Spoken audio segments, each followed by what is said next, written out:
আসসালামু আলাইকুম প্রিয় দর্শক, প্রধান উপদেষ্টা ডক্টর মোহাম্মদ ইউনূসকে লক্ষ্য করে একজন রাজনৈতিক নেতা বলেছেন যে এই অন্তর্বর্তীকালীন সরকারের যে প্রধান উপদেষ্টা ডক্টর মোহাম্মদ ইউনূস উনি লন্ডনে গিয়ে সিজদার মাধ্যমে নির্বাচনের ওহী পেয়েছেন এবং তারপরে আরও বলেছেন যে আপনি ওই পেয়েছেন বটে, কিন্তু আপনার এই সিজদাটা ঠিক হয়নি। আপনাকে ওইখানে সিজদা না দিয়ে সিজদা দিতে হতো বাংলাদেশের জনগণের প্রতি, কারণ জনগণ আপনাকে বসিয়েছে। এটা কে বলেছে? একজন রাজনৈতিক নেতা বলেছে, সুপরিচিত রাজনৈতিক নেতা। এখন প্রশ্ন হলো, এই রাজনৈতিক নেতাটা কে, কোন দলের? নামটা বলি, উনি এনসিপির একজন নেতা। আমি জানি এনসিপির নামটা শুনে অনেকে হয়তো বিস্মিত হবেন, ভাববেন আরে এনসিপি তো ডক্টর ইউনূসেরই দল, তাহলে এনসিপির একজন নেতা এই কথা বলে কেন? এবং এই কিন্তু এনসিপির ছোটোখাটো কোনো নেতা না। এনসিপির যিনি মুখ্য সমন্বয়ক মিস্টার নাসিরউদ্দিন পাটোয়ারি, তিনি এই কথা বলেছেন। এখন এই কথাটা বলা ঠিক কি বেঠিক, এটা নিয়ে আজকে আমি একটু কথা বলতে চাই। এবং কেবল এনসিপির নেতা এই নাসিরউদ্দিন পাটোয়ারিয়া নয়, এনসিপির আরও একজন নেতা হাসনাত আবদুল্লাহ, তিনিও কিন্তু এই একই কথা বলেছেন। তিনিও বলেছেন যে গণ অভ্যুত্থানের পর রাষ্ট্রপ্রধান হওয়া ব্যক্তি লন্ডনে গিয়ে সিজদা দিয়েছেন।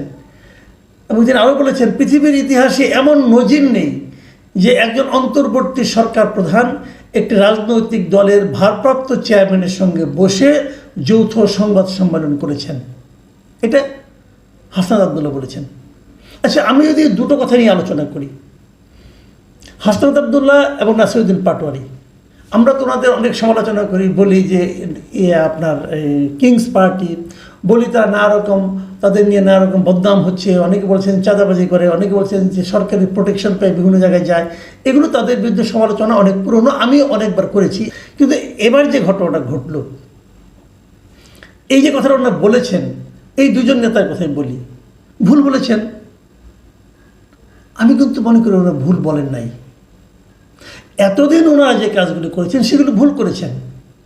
এতদিন তারা ডক্টর ইউনূস গভর্নমেন্টকে প্রায় সকল ক্ষেত্রে এক ধরনের ব্ল্যাঙ্ক চেক দিয়েছেন, কিন্তু এখন আর দিচ্ছেন না। কেন দিচ্ছেন না সেটা অন্য হিসাব, সেই হিসাব নিয়ে আরেকদিন কথা বলবো। আমি বরং এই যে তাদের মন্তব্যগুলো নিয়ে একটু কথা বলতে চাই। সেটা হলো, এই যে বলেছেন একজন সরকার প্রধান একজন রাজনৈতিক দলের ভারপ্রাপ্ত চেয়ারম্যানের সঙ্গে বসে যৌথ সংবাদ সম্মেলন করেছেন, এটা নজিরবিহীন। কথাটা কিন্তু মিথ্যা নয়।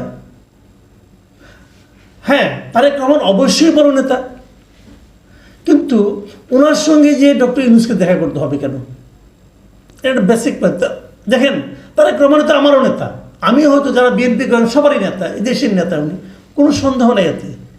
কিন্তু ক্ষমতায় তো আমরা তারেক রহমানকে বসাইনি, আমরা ক্ষমতায় বসেছি ডক্টর ইউনূসকে। তো ডক্টর ইউনূস তো ওনারও ওইটা রাখবেন। উনি কি বাংলাদেশে থাকতে কখনো কোনো রাজনৈতিক দলের অফিসে যান, যে কথা বলেন? যদি এরকম হতো যে উনি সবার সঙ্গে দেখা করেন, যে কথা বলেন, আমি এটাকে মেনে নিতে পারতাম। হ্যাঁ ঠিক আছে, ওনার তো এটা টাইপ, উনি এরকম করেন, সবার সঙ্গে একটা আন্তরিক ভঙ্গিতে কথা বলেন, তা তো বলেন না। তো ওখানে যে, এবং আরও বড় কথা, এই মিটিংটা কিন্তু অনুষ্ঠিত হয়েছে ডক্টর ইউনূসের আগ্রহে, এবং ডক্টর ইউনূসের পক্ষ থেকে, সরকারের পক্ষ থেকে মিটিংটার কথা প্রথম বিএনপিকে বলা হয়েছিল। তারপরে মিটিংয়ের মধ্যে কি হয়েছে না হয়েছে সেটা অন্য আলাপ। এবং আমি নিজেও বলেছি যে এই মিটিংয়ে আসলে সরকারের অন্য একটা উদ্দেশ্য ছিল। সেই উদ্দেশ্যটা কী সেটা আমি তখন বলেছি, তখন মনে হয়েছিল বলেছি। পরে দেখা গেছে সে যা বলেছিলাম তার পুরোটা সত্য হয়নি, সেখানে আমার প্রিডিকশন ভুল হয়েছে। হতেই পারে, আমি তো মানুষ না ভাই, আমি তো জ্যোতিষ না, তাই না? আমি যেরকম ভেবেছি সেরকম বলেছি, আমার কথা যুক্তি দিয়ে বলেছি। কিন্তু প্রশ্নটা হলো, এরকম হয় কি না? এটা ঠিক হয়নি। যদি এমন হতো ডক্টর ইউনূস তারেক রহমানকে বলতেন যে আপনি দেশে আসেন, আপনার সঙ্গে একটা মিটিং করবো, তাহলে সেটা হতো সবচেয়ে শোভন, সবচেয়ে ভালো, যেটা আপনি অন্য অন্য পলিটিক্যাল পার্টির জন্য করে থাকেন। কিন্তু এখানে তা হয়নি। এটা দিক দিয়ে ঠিক আছে। আচ্ছা, এবার আসার আরেকটা কথা বলি, যে আমাদের নাসিরুদ্দিন পাটোয়ারি কি বলেছেন, পাটোয়ারি কথাটা একটু শুনি আমরা। পাটোয়ারি সাহেব বলেছেন, বাংলাদেশের মানুষ আমাদের নোবেল লরিয়েট ইউনূস স্যারের চোখে পড়ে না, ওনাকে লন্ডন যেতে হয়। তিনি লন্ডনে গিয়ে সিজদা দিয়েছেন, সিজদার মাধ্যমে ওহির মাধ্যমে উনি আদেশ পেয়েছেন, সেটা একটা প্রেস রিলিজের মাধ্যমে জানিয়েছেন বাংলাদেশে ফেব্রুয়ারিতে নির্বাচন হতে হবে এই সংবিধানের অধীনে। কিন্তু আপনার সিজদা তো ঠিক হয়নি, আপনার সিজদা দিতে হবে বাংলাদেশের জনগণের প্রতি, কারণ জনগণ আপনাকে বসিয়েছে, সেই সিজদার মাধ্যমে আপনি সঠিক দিক নির্দেশনা পাবেন। এই কথাতে বলেছে, এটা আমি কিছু কথা বলি আপনাদেরকে এখানে। এক নম্বর কথা হলো, ফেব্রুয়ারিতে নির্বাচন হতে হবে, এটা কিন্তু ওই সিজদার মাধ্যমে প্রেস রিলিজে উনি জানান নেই। ফেব্রুয়ারি নির্বাচনের কথা উনি স্পষ্ট করে বলেছেন গত 5 অগাস্ট জাতির উদ্দেশ্যে দেওয়া ভাষণে। ওখানে যেটা হয়েছিল, একটি যৌথ ঘোষণা হয়েছিল, সেখানে বলা হয়েছিল যে উনি নির্বাচন করতে চেয়েছেন এপ্রিলে, কিন্তু যদি সংস্কার সব ঠিকঠাক মতো হয় তাহলে রমজানের 1 সপ্তাহ আগেও হতে পারে।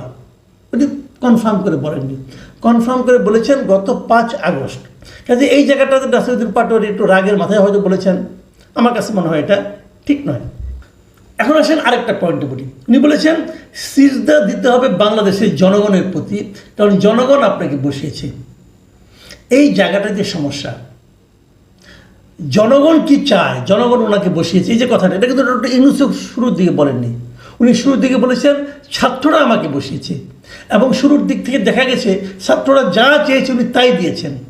এখন হয়তো ছাত্রদের সঙ্গে কিছুটা ঝামেলা হয়েছে, মানে ছাত্ররা যা চাচ্ছে তা পাচ্ছে না, অথবা ছাত্রদের কাছ থেকে উনি যা চেয়েছিলেন, যা ভেবেছিলেন যে সব কিছু দেওয়ার পর ছাত্ররা তার হয়ে যে কাজটা করতে পারবে, সেই কাজটা এখন আর ছাত্ররা করতে পারবে বলে হয়তো তিনি মনে করছেন না। এই জন্য উনি ছাত্রদের উপর আস্থা রাখতে পারছেন না। ঝামেলাটা এই জায়গায় হয়ে গিয়েছে।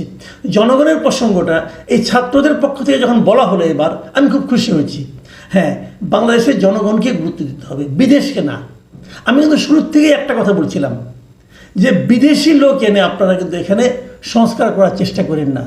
এবং ডক্টর ইউনূস কী করেছেন, শুরুর থেকেই বিভিন্ন পোস্টে উনি বিদেশি লোক নিয়ে আসছেন। বিদেশে মানে যারা বিদেশে থাকেন, মানে দ্বৈত নাগরিক, বাংলাদেশে জন্ম কিন্তু এক পর্যায়ে বাংলাদেশ ছেড়ে ওরা বাইরে চলে গেছেন। কেন চলে গেছেন? কেন চলে গেছেন? ওই দেশকে সেবা করার জন্য গেছেন, আর কিছু না। কারণ যদি সেবা না করে বাংলাদেশকে উন্নত করার জন্য, বাংলাদেশে বৈদেশিক মুদ্রা পাঠানোর জন্য যেতেন, তাহলে ওখানে যেয়ে তারা ওখানকার নাগরিকত্ব নিতেন না। ওখানকার নাগরিকত্ব নেওয়ার মানে উনি আসলে ওই দেশেরও নাগরিক, এই দেশেরও নাগরিক, মানে 2 নৌকা পা ওনার। যখন দেখবেন যে নৌকা ফুটা, ওই নৌকা থেকে পাটা তুলে আরেক নৌকা পা রাখবেন। যখন দেখবেন যে নৌকাটা ওনার জন্য বিপজ্জনক, অন্য নৌকায় চলে যাবেন। এই যে সুবিধাবাদী ক্যারেক্টার, এই ধরনের লোককে এনে উনি ওনার